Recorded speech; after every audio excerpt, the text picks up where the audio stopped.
আমি কৃষিবিদ শামীম রাজা, সহকারী পরিচালক, খামার মধুপুর বীজ উৎপাদন খামার, মধুপুর, টাঙ্গাইল। আমি আমাদের এই প্লটে একটি ট্রায়াল প্রস্তাবন করা হয়েছে, যেটা হলো ইউরিয়া সাশ্রয় স্প্রে প্রযুক্তি কার্যকারিতা মেথড। এখানে 29 জাতের একটি 29 জাত এর উপর ট্রায়াল করা হয়েছে। যেখানে আপনারা দেখতেছেন যে 15টা প্লট আছে। আমার যে 5টা এক্সপেরিমেন্ট, যেটা 3টা করে অ্যাপ্লিকেশন, 5টার মধ্যে আছে 0% ইউরিয়া দিয়ে আমি কীরকম আর ফলন আসতেছে, 100%, 50%, 75% এবং 50%-এর পাশে 25% স্প্রে দিয়ে মোট 75% ইউরিয়া ব্যবহার করে আমার কীরকম ফলন আসতেছে, ওইটা যাচাইয়ের প্রযুক্তি, ওইটা পরীক্ষাই আমার এই প্লটের মূল উদ্দেশ্য।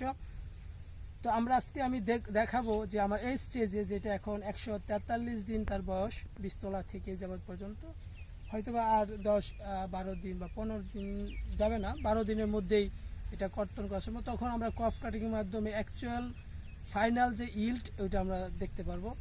এখন এই স্টেজে এসে, যেটা এখন প্রায় রাইপেনিং কাছাকাছি চলতেছে, কালার এসে গেছে, এইটা আমি এখন আপনাদেরকে দেখাতে চাচ্ছি। যে এখানে যেরকম আমার 100% ইউরিয়া মাটিতে আমি করেছি। আমার যে 120 কেজি পার একরে ইউরিয়ার যে ডোজ, ওই ডোজ আমি ফুল এখানে অ্যাপ্লাই করেছি মাটিতে। রোপণের পর থেকে ছিটিয়ে যে ইউরিয়া বপন, ওইটা আমরা 3টা ধাপে আমি এখানে ব্যবহার করেছি। মোট 120 কেজি এখানে আছে। দেখেন এইটার যে অবস্থা, হাইট, তারপর শীষ মোটামুটি বেশ ভালো। 100% দেওয়াতে এটা বেশ ভালোই লক্ষ্য করা যাচ্ছে। এবং এখানে হাইটও 123 সেন্টিমিটার মতন আমি লিখেছি, একটু আগে 123 সেন্টিমিটার, এবং শীষ 30 সেন্টিমিটার, এবং শীষের দানা সংখ্যাও বেশ ভালো, গাঁথনি ভালো, এবং গাছের স্ট্রেংথ খুবই ভালো। সব দিক দিয়ে রোগবালাইও নাই। আর পাশে যে আমাদের যেটা আছে, যে এখানে আরেকটা মেথড, আমার 100%-এর পরে হলো আমার 50% ইউরিয়া মাটিতে। আমি এটা একটু দেখাতে চাচ্ছি যে আমার 50% কী হয়, প্রায় অর্ধেকে চলে আসছে। 120, যেখানে 120 কেজি পার একর, এখানে আমার তার 50% 60 কেজি পার একরে ইউরিয়া আমি এখানে মাটিতে আমার যে এই 60 মানে 60 কেজি পার একরে, ওইটা 3 ভাগে ভাগ করে, সমান 3 ভাগে ভাগ করে আমি এখানে ছিটিয়ে দিয়েছি। 12 দিন, 25 দিন, 40 দিনে যখন বয়স ছিল রোপণের পর থেকে, তখন এটা আমি এখানে মাটিতে এটা একটু বোঝা যায় যে এটার একটু দুর্বল, একটু হাইট কম। হাইট এটা 106, 105 থেকে 106 এরকম সেন্টিমিটারের মধ্যে এটা আছে। এটাও চিটার সংখ্যা গোড়া দিকের বেশি, দানা অত না, দানার সংখ্যাও কম, চিটার সংখ্যাটাই বেশি, হাইটটা অনেক কম, এবং অপেক্ষাকৃতভাবে অনেক দুর্বল এই অবস্থা এটা আছে। রোগবালাই বরাবর আমাদের এখানে কম আছে। তো এটা হলো 75%। 120 কেজি পার একরের যে পরিমাণটা, ওটা 75%। ওইটা আমরা এখানে সরাসরি মাটিতে প্রয়োগ করা হয়েছে। তো এটা 50 থেকে অবশ্যই ভালো, দানার সংখ্যা হাইটও বেশ ভালো, 116, 115, 16 এরকম সেন্টিমিটার। তো এখানেও 100-এর চাই ওইরকম না, অবশ্যই কম। এখানে রাইপিং যে ফ্লাওয়ারিং আমি লক্ষ্য করছি, ফ্লাওয়ারিংটা কম বেশি আসছে, বেশি একসাথে আসে নাই, এবং দেখা যাচ্ছে যে কিছু বেশ পেকে গেছে, আবার কিছু কম পাকছে, কিছু এখনও ফ্লাওয়ারিং অবস্থাও আছে, যে ফ্লাওয়ার চলতেছে। মানে ইউরিয়া কম বেশি করার কারণে 29-এর যে অ্যান্থেসিস ফ্লাওয়ারিং, ওইটা কম বেশি হচ্ছে, মানে অনেক বড় ডিফারেন্সে এই ইউরিয়াটা বলে গাছের ফ্লাওয়ারিংটা আসছে, মানে খুব বেশি সময় নিয়ে আর কি। যেটা 29 এমনিতেই একটু বেশি সময় নিয়ে ফ্লাওয়ারিং আসে, এই ক্ষেত্রে যখন ফার্টিলাইজার ডোজ কম বেশি করা হয়েছে তখন ফ্লাওয়ারিংয়ের সময়টা অনেক বেশি সময় নেয়। তো এখানে আমরা যে অন্যান্য যে রেপ্লিকেশনগুলো 100%, 0%, তারপরে এরকমভাবে 3টা করে রেপ্লিকেশন আছে পুরা মাঠ এবং পুরা অন্যান্য রেপ্লিকেশনের অবস্থা ঠিক একই রকম। যে অন্যান্য যে রেপ্লিকেশনগুলো আছে সবই একই রকম, রেপ্লিকেশনের রেজাল্ট একই রকম। আমরা এখন ওই পোর্শনে যাই যে সেখানে স্প্রে মেথডটা আছে এবং 0% আছে।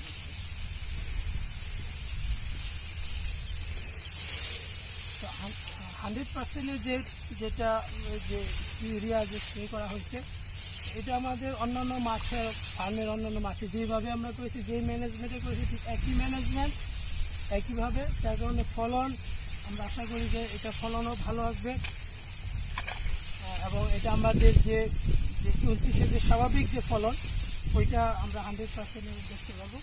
এখন দেখার বিষয় হলো যে আমার স্প্রে মেথডের কী আছে। আমরা যে 50% মাটিতে দিলাম আর যে 25% 120 কেজি পার একরে 25% স্প্রে করা হয়েছে। 3টা ধাপে স্প্রে করা হয়। এটা আমাদের যে স্প্রে প্রযুক্তি উদ্ভাবন করেছে আমাদের আরিফ স্যার, আরিফ খান, জেডি ফার্টিলাইজার রাজশাহী, যে ওনার যে প্রযুক্তি, ওনার প্রযুক্তিটাই এখানে যাচাই করা হচ্ছে যে ওনার যে প্রযুক্তি উনি বলতেছেন যেটা খুব ভালো প্রযুক্তি, এটা দিয়ে আমরা ইউরিয়া সাশ্রয় করতে পারবো 25% এবং এটা ফলনে হেরফের হবে না, রোগবালাই আসবে না, যে হয় দানা এটা বোল্ট হবে, দানা সুন্দর হবে, কালার সুন্দর আসবে। তো ওই প্রযুক্তিটাই এখানে আমি অন্যান্য ফার্টিলাইজার ডোসের সাথে এটা একটা কম্পেয়ার করার জন্য আমি এখানে এটা নিয়ে আসছি যে 25% স্প্রে করা হয়েছে। তো এটার যেটা দেখা যাচ্ছে যে এই প্লটটা এখানে, এই প্লটটা পাশাপাশি 100%-এর প্লট এখানে আছে, দুটাই পাশাপাশি আছে এবং এটা রেপ্লিকেশন বিভিন্ন জায়গায় আছে।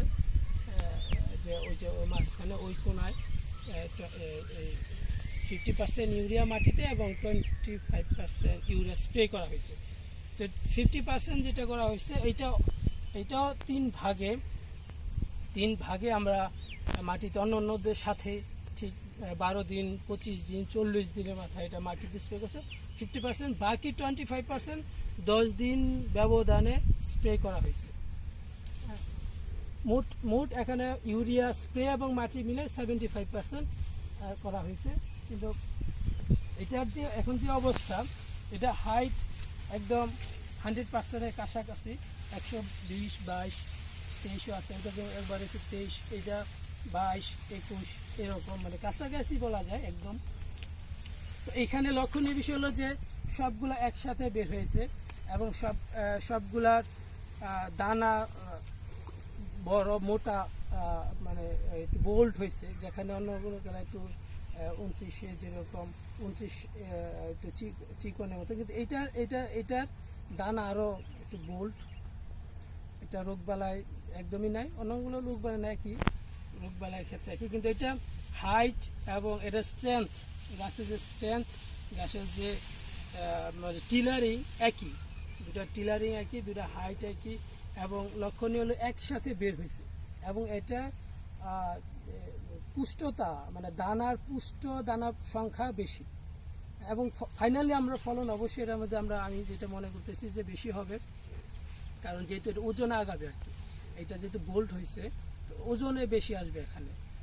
আমরা এই জন্য ফাইনালি আমরা দেখতে পারবো যখন ক্রপ কাটিং হবে তখন আমরা দেখতে পারবো যে এটা কী অবস্থা ফাইনালি। তবে আশা করা যাচ্ছে যে এটা ফলন ভালো হবে, হেক্টর প্রতি যে ফলন আছে এটা আমি আশা করছি খুব ভালো হবে। যেহেতু ইয়া হয়েছে বেশি দানা পুষ্ট, এর পাশাপাশি যে অন্যান্য যে প্লট স্প্রে মেথডের অন্যান্য যে প্লট ওগুলো সেম আসছে, পুরো ইউনিফর্ম দেখা যাচ্ছে প্রত্যেকটা ইউনিফর্ম। আবার এখানে যে লাস্ট যে ইয়াটা আমরা হচ্ছে 0% একদম জাস্ট কম্পেয়ার করার জন্য যে আমার ইউরিয়া যদি আমরা একদমই ব্যবহার না করি মাত্র, তো সেই ক্ষেত্রে কীরকম হয় এইটা দেখা যেহেতু ইউরিয়া লাগে খাদ্য হিসাবে, গাছের ইউরিয়া লাগবে, নাইট্রোজেন লাগবে, গাছে খাবার দিতে হবে, পর্যাপ্ত খাবার না দিলে সেটা দুর্বল হবে, অসুস্থ হবে, রোগা হবে, এটাই স্বাভাবিক ব্যাপার। তো ঠিক এখানে তাই দেখা গেছে যে এটার হাইট একদম কম, যেখানে 123 পাইছি 100%, সেখানে এটা 90, 99, 98, 95 এরকম, 100 ক্রস করে নাই। তা এটা দানাও একদম খুবই পাতলা পাতলা, চিটা সংখ্যা বেশি, তারপর কালারটা অনেকটা হলুদ। এবং আরেকটা লক্ষণীয় যে একটু আগাম চলে আসছে, এটা আমি ফ্লাওয়ারিংয়ে দেখেছি যে অনেক আগাম চলে আসছে, অর্থাৎ তার তার যেহেতু খাদ্য কম দেওয়া হইতেছে, তো সে তাড়াতাড়ি তার লাইফ সাইকেলটা ক্লোজ করতে যেতেছে, এই জন্য আগে ফ্লাওয়ারিং চলে আসছে, রিপ্রোডাক্টিভ স্টেজটা আগে চলে আসছে, এবং এখানে তার ফ্লাওয়ারিংটা আগে চলে এসে অনেকটা পেকে যাচ্ছে, একটা আগে আগে চলে আসছে, এবং হাইট খুবই কম, দুর্বল গাছ, হলুদ হলুদ হয়ে যাচ্ছে, রোগা রোগা মনে হচ্ছে, যদিও মেজরটা এরকম কোনো রোগ নাই, এটা আমাদের লাইট পার্সিং ধনসা, আফ্রিকান ধনসা লাইট পার্সিং। তো মোটামুটি আমাদের এখানে পুরো এই 5টা ট্রিটমেন্ট এখানে স্থাপন করা হয়েছে ইউরিয়া স্প্রে প্রযুক্তি যাচাইয়ের জন্য।